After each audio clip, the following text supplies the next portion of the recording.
My husband was an air traffic controller. In our past lives, my daughter had a heart attack when the flight we were in faced a thunderstorm. I contacted my husband at the control tower to arrange for priority landing. At the same time, the other flight that my husband's soulmate was in crashed after being struck by lightning. My husband acted normal after that incident. However, later on my daughter's birthday, he locked my daughter and I in the house, and we were burned to death. If you hadn't asked for priority landing, Kelly's flight would not have crashed. I don't think there is anything wrong with your daughter. You only did that out of your jealousy for Kelly. You caused the death of a few hundred innocent lives. My daughter and I did not manage to escape. We died horribly. The next time I opened my eyes, I returned to the day when my daughter was having a heart attack again. This time, my husband disconnected my call to the control tower completely.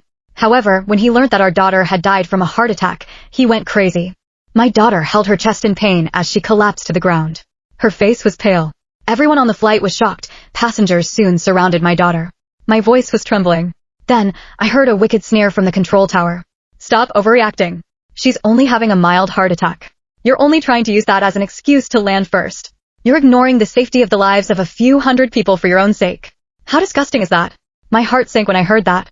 It seemed that Justin Woods had been reincarnated as well. The burning yet torturing memories from my past life still lingered vividly in my mind. The pain in my soul attacked me as I breathed heavily. As I continued flying the plane, I replied, Justin, you don't understand your daughter's medical condition. How can you say that? Is she really going to? A buzzing sound was heard, and after some connection issues, Justin cut off my connection to the control tower.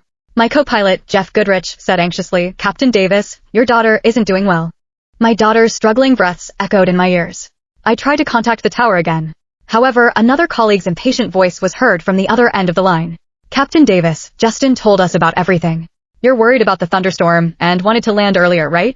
Why do you have to make up a lie that your daughter is dying? Everything must be done by the book. Stop calling.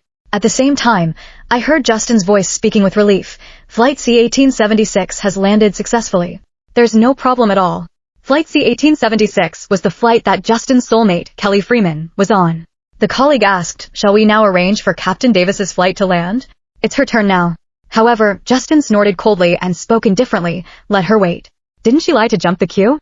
Well, let her feel what it's like to be cut in a queue. The colleague then cut off the connection. At the same time, he cut off the only hope for my daughter's survival. The co-pilot told me that my daughter was calling for me. She was in pain. He took over the flying to give me some time. I ran to my daughter without hesitation. Mom, I'm sorry. My daughter's lips had turned blue. She smiled bitterly. This is where I leave you. She shut her eyes slowly. Her arms dropped. I let out a deep, low cry. My body